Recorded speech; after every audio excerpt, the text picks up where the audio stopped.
Hello everyone. Today we will discuss about fuse.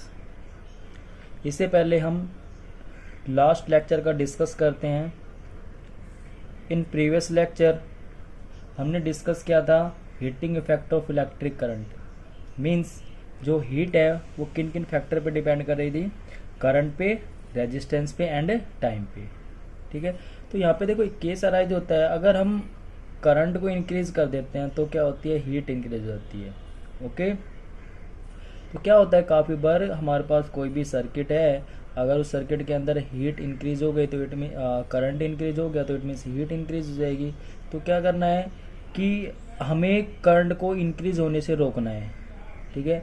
कि कोई हमारे पास एप्लियंस है, सर्किट है, हमें उस सर्किट में उतना ही करंट देना है जितना करंट उस सर्किट को चाहिए. ठीक है. एक पर्टिकुलर अमाउंट में ही करंट देना है. लेट अस सपोज कि हमारे पास कोई सर्किट है, हमें वहाँ पे 2 एम्पियर करंट देना है. ठीक है. तो हम सर्किट को कुछ इस वजह से बनाएंगे कि उसके अंदर 2 एम्पियर करंट ही जाए. अगर उससे ज़्यादा करंट जाता है देन वो सर्किट बीच में से क्या हो जाएगा, ब्रेक हो जाएगा. तो इसी पर्पज़ के लिए हम इस लेक्चर में डिस्कस करेंगे अबाउट फ्यूज़. फ्यूज़ वही चीज़ है जो क्या करती है, हमारा जो सर्किट है उस सर्किट को डैमेज होने से बचाती है. ठीक है. तो फ्यूज़ है वो इस पे बेस है, based on joule heating effect. तो एक्चुअली में फ्यूज़ होता क्या है, it protect circuit and appliances by stopping the flow of any unduly high electric current. Means कोई भी हमारे पास अगर सर्किट है या अप्लायंस है, उसमें अगर हाई करंट चला जाता है देन क्या होता है, सर्किट डैमेज हो जाता है. तो उसी सर्किट को डैमेज होने से बचाने के लिए हम किसका यूज़ करते हैं, फ्यूज़ का यूज़ करते हैं. ठीक है. देखो किस वजह से थोड़ा समझाते हैं इसको. लेट अस सपोज ये हमारे पास टीवी मान लेते हैं, टीवी है. ठीक है. टीवी की ये 2 वायर हो गई. ठीक है. तो क्या है कि यहाँ पे हम क्या, लेट अस सपोज जो टीवी है उसको करंट चाहिए 5 एम्पियर. कि ये जो वायर है इसमें से जो करंट जा रहा है इट मीन्स टीवी 5 एम्पियर पे वर्क करता है. इससे ज़्यादा करंट जाएगा तो टीवी क्या हो जाएगा, डैमेज हो जाएगा. तो इसीलिए क्या करते हैं, हम बीच में एक फ्यूज़ लगा देते हैं. ठीक है. फ्यूज़ इट मीन्स जो अब करंट जाएगा वो फ्यूज़ के थ्रू जाएगा. अब फ्यूज़ हमने लगाया है यहाँ पे 5 एम्पियर का. ठीक है. फ्यूज़ का काम क्या है, अगर करंट 5 एम्पियर से ज़्यादा गया, ठीक है, लेट अस सपोज यहाँ से इस वायर से करंट शॉर्ट सर्किट होने की वजह से लेट अस सपोज 7 एम्पियर चला गया, तो क्या होगा, इस फ्यूज़ के अंदर जो वायर लगी होती है वो वायर कुछ इस वजह से होती है कि वो ओनली 5 एम्पियर करंट को ही पास आउट करा सकती है. अगर करंट इससे ज़्यादा होगा तो क्या हो जाएगी, वायर वो ब्रेक हो जाएगी. ठीक है. तो इस वजह से मतलब जो करंट है वो आगे टीवी तक नहीं पहुंच पाता है. तो देखो फ्यूज़ है वो एक्चुअलिटी में हम लगाते कैसे हैं, the fuse connected in series with the circuit. क्यों, देखो यहाँ पे जो फ्यूज़ है वो सर्किट के सीरीज में लगाया जाता है. Next, it made of metal और alloy of approximate melting point.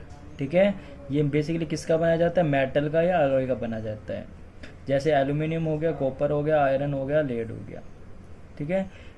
Next, if the current larger than the specified value, जो मैंने अभी आपको बताया है यहाँ पे कि अगर हमारा जो करंट है वो लार्जर है स्पेसिफाइड वैल्यू से, जैसे 5 एम्पियर पर टीवी वर्क करता है, अगर 7 एम्पियर चला जाए तो क्या होगा, flow through the circuit the temperature of fuse wire increase. तो क्या होगा, यहाँ पे जो वायर है इसका टेम्परेचर इंक्रीज होगा. टेम्परेचर इंक्रीज होने से क्या होता है, हीट इफेक्ट ज़्यादा आ जाता है. हीट इफेक्ट आने से क्या होगा, वो वायर है वो ब्रेक हो जाएगी.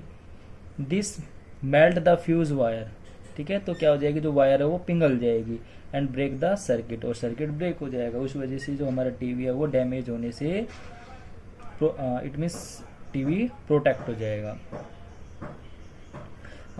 The fuse are use for domestic purpose. जो मेनली हम फ्यूज यूज करते हैं डोमेस्टिक पर्पज के लिए, इसमें घरों के लिए 1 एम्पियर, 2 एम्पियर, 3 एम्पियर, 5, 10 एम्पियर तक का. ठीक है. और 25 एम्पियर में तो हमारे पास एमसीबी वगैरह आ जाती है. ओके. तो ये स्मॉल डिस्कशन था अबाउट फ्यूज. नेक्स्ट टॉपिक है आपका इलेक्ट्रिक पावर. ठीक है. कि इलेक्ट्रिक पावर क्या होती है. तो देखो बेसिकली हमें पता है इलेक्ट्रिक पावर क्या होती है, रेट ऑफ डूइंग वर्क, कार्य करने की जो क्षमता होती है उसी को हम पावर बोलते हैं. Rate of consumption of energy. तो हमने इन प्रीवियस लेक्चर में हमने पावर का फॉर्मूला फाइंड आउट किया था कि पावर क्या होती है, potential difference multiply electric current. Next अगर हम by using A Ohm's law, तो वहाँ पे हमने पावर के और फॉर्मूले बनाए थे, ठीक है। आई स्क्वायर आर बन जाता है, और यहाँ पे इन पोटेंशियल और रेजिस्टेंस की फॉर्म में बनेगा V square by R. Okay, next जो पावर की जो इलेक्ट्रिक इट मीन्स जो यूनिट है, ऐसा यूनिट ऑफ इलेक्ट्रिक पावर, वो क्या होती है, वाट। लार्ज यूनिट क्या हो जाएगी, किलोवाट। नेक्स्ट अब हमें डिफाइन करना है कि 1 वाट कितना होता है, ठीक है। तो देखो पावर हमें पता है V मल्टीप्लाई आई होता है, पोटेंशियल मल्टीप्लाई करंट।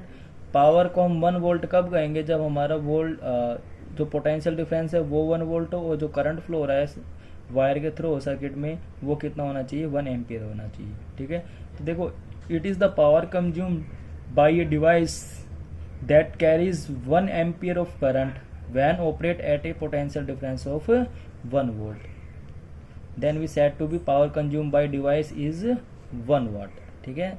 तो इसमें जो पावर जो कंज्यूम की है डिवाइस ने वो 1 वाट की है। Okay, next unit. देखो यूनिट मीन्स काफ़ी बार आपने सुना होगा कि जैसे हमारे इलेक्ट्रिक मीटर होते हैं घरों के, तो वहाँ पे आपने सुना होगा कि आज हमारे मीटर ने इतनी यूनिट निकाली है, मीटर ने 2 यूनिट निकाल दी, 3 यूनिट निकाल दी, 4 यूनिट निकाल दी। तो हम उस यूनिट की बात कर रहे हैं यहाँ पे। तो देखो वहाँ पे 1 किलोवाट, ये 1 किलोवाट इट मीन्स क्या होता है, 1000 watt. Okay, we know that power क्या होती है, वर्क अपॉन टाइम, ये हमें पता है। अगर यहाँ से हम वर्क फाइंड आउट करना चाहें तो वर्क क्या हो जाएगा, पावर मल्टी टाइम को इधर ले जाओ, पावर मल्टीप्लाई टाइम। तो देखो यहाँ से पावर की यूनिट हमें पता है वाट होती है, और टाइम की यूनिट आवर होती है। ओके, तो इट मीन्स जो ये 1 किलोवाट जो मैंने यहाँ पे यूज़ किया है, तो इट मीन्स ये 1 टाइप ऑफ क्या है, वर्क की है। Okay, unit of work it means जो सेकेंड यूनिट है वर्क की वो क्या हो जाएगी, वाट आवर। जूल तो हमें पता ही था। एक यूनिट और क्या हो गई, देखो वर्क क्या होता है, पावर मल्टीप्लाई टाइम, तो पावर की यूनिट वाट और टाइम की यूनिट आवर, तो वाट आवर, ठीक है। तो दो यहाँ पे हमारे पास 2 यूनिट आ गई। अब हमें डिफाइन करना है 1 वाट आवर को, 1 वाट आवर को डिफाइन करना है। तो क्या होगा, the energy consumed when 1 watt of power is used for 1 hour, ठीक है। कि कोई भी हमारे पास डिवाइस है, वो अगर वो 1 वाट पावर को यूज़ कर रहा है फॉर 1 आवर के लिए, तब हम कहेंगे कि वो इट मीन्स जो टोटल वर्क हुआ है वो कितना हुआ है, 1 वाट आवर वर्क हुआ है। Commercial unit of electric energy it means जो घरों में जो हम एनर्जी का यूज़ करते हैं, जो इलेक्ट्रिक एनर्जी है उसकी जो यूनिट होती है वो क्या होती है, 1 किलोवाट आवर, ठीक है। क्या होती है, 1 kilowatt hour, also known as unit, ठीक है। जैसे बोल देंगे 1 यूनिट निकल गई, या हम बोल सकते हैं कि 1 किलोवाट आवर। ओके, 2 यूनिट निकल गई तो बोल देंगे 2 किलोवाट आवर, कि इट मीन्स 2 किलोवाट वहाँ पे पावर यूज हुई है इन 2 आवर। ओके, देखो यहाँ पे मुझे 1 किलोवाट को अब जूल में कन्वर्ट करना है कि 1 किलोवाट में कितने जूल एनर्जी होती है, ठीक है। तो देखो यहाँ पे अगर हम कन्वर्ट करते हैं तो 1 किलोवाट में हमें ये पता है कि 1 किलोवाट में 1000 वाट होते हैं, 1 किलोवाट में 1000 वाट हो गए, ठीक है। मल्टीप्लाई 1 आवर में कितने सेकंड होते हैं, 3600 सेकंड। ओके, अगर इसको मैं मल्टीप्लाई करता हूँ तो मेरे पास क्या आ जाएगा, 36 1 2 3 4 5 10 ऑफ पावर 5, ठीक है, और वाट सेकंड। और अगर हम इसको वो सोल्व करते हैं तो 3.6 इंटू 10 ऑफ पावर 5। तो देखो यहाँ पे मैंने अभी आपको थोड़ी देर पहले बताया था कि जो वर्क की यूनिट क्या होती है, वाट आवर, वाट सेकंड, ठीक है। वाट आवर भी टाइम की यूनिट है और सेकंड भी टाइम की यूनिट है। तो इस टोटल वाट आवर की जगह हम क्या लिख सकते हैं, जूल लिख सकते हैं। तो यहाँ पे जो वाट सेकंड है तो क्या, और इसकी जगह मैं क्या लिख सकता हूँ, 3.6 इंटू 10 ऑफ पावर 5 जूल। तो मुझे ये पता चल गया कि 1 किलोवाट आवर में कितने जूल होते हैं, 3.6 इंटू 10 ऑफ पावर 5 जूल होते हैं। ओके, एक न्यूमेरिकल करते हैं, उससे और बेटर समझ आएगा। न्यूमेरिकल क्या कह रहा है, द इलेक्ट्रिक मोटर, हमारे पास एक इलेक्ट्रिक मोटर है, टेक 5 एम्पियर कितना करंट ले रही है, 5 एम्पियर करंट ले रही है, ठीक है। At the potential of 220 volt line, determine the power of the motor, हमें क्या निकालनी है, मोटर की पावर फाइंड आउट करनी है। तो देखो फर्स्टली आपको जो मैंने फॉर्मूले बताए हैं यहाँ पे, जो हमारे पास फॉर्मूले निकल के आए हैं, वो फॉर्मूले आपको लर्न होने चाहिए, तभी आप मतलब कोई न्यूमेरिकल उसको सोल्व कर पाओगे। तो फर्स्टली हमें देखो क्या पूछा गया है, पावर फाइंड आउट करनी है। तो पहले गिवन डाटा लिखो क्या क्या है। तो गिवन क्या क्या है, करंट दिया हुआ है 5 एम्पियर, ठीक है। उसके बाद पोटेंशियल भी दिया हुआ है 220 वोल्ट। तो हमें क्या फाइंड आउट करना है, पावर फाइंड आउट करनी है। तो पावर के लिए हमें फॉर्मूला पता है वी आई, ठीक है, V मल्टीप्लाई आई। तो पोटेंशियल हमें पता है 220 वोल्ट है, मल्टीप्लाई करंट भी हमें पता है 5 एम्पियर है। तो इसको अगर हम सोल्व करते हैं 1100 वॉट, ठीक है, इतनी पावर आ गई। अब यहाँ पे देखो नेक्स्ट आगे क्या कह रहा है, एनर्जी कंज्यूम्ड इन 2 आवर। अगर उस मोटर को हम 2 घंटे के लिए चलाते हैं, ठीक है, क्या कह रहा है, अगर उस मोटर को हम 2 घंटे के लिए चलाते हैं तो वो कितनी एनर्जी कंज्यूम कर लेगी, इट मीन्स मीटर के अंदर कितनी यूनिट निकाल देगी, हम कुछ इस विषय भी बोल सकते हैं। तो देखते हैं कितनी एनर्जी कंज्यूम करेगा। तो इट मीन्स एनर्जी कंज्यूम करनी है, तो एनर्जी क्या होता है, वर्क होता है, वन टाइप ऑफ वर्क, ठीक है। तो वर्क हमें फाइंड आउट करना है। वर्क क्या होता है, power multiply time, multiply time. तो पावर हमने यहाँ पे फाइंड आउट की है, ठीक है। तो इसको हम किलोवाट में बना लेते हैं।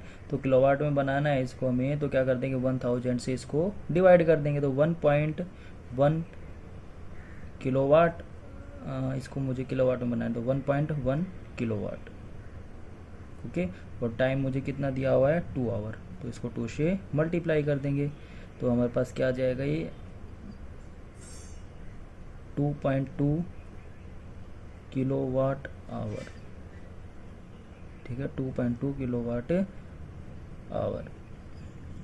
इट मीन्स उस वहाँ पे जो हमारा मीटर है उसने कितनी रीडिंग निकाली है, 2.2 यूनिट निकाल दी, ओके। या इतनी एनर्जी 2.2 किलोवाट आवर एनर्जी का यूज़ किया है इलेक्ट्रिक मोटर ने। जैसे हमने पानी भरा है मोटर से, जो कुछ भी किया है, हमने 2 आवर तक चला है, तो उस मोटर ने कितनी एनर्जी यूज़ की है, 2.2 किलोवाट आवर एनर्जी यूज़ की है, ओके। ओके, यहाँ पे आपका चैप्टर 12 करंट इलेक्ट्रिसिटी फिनिश हो गया है। Bye dear students.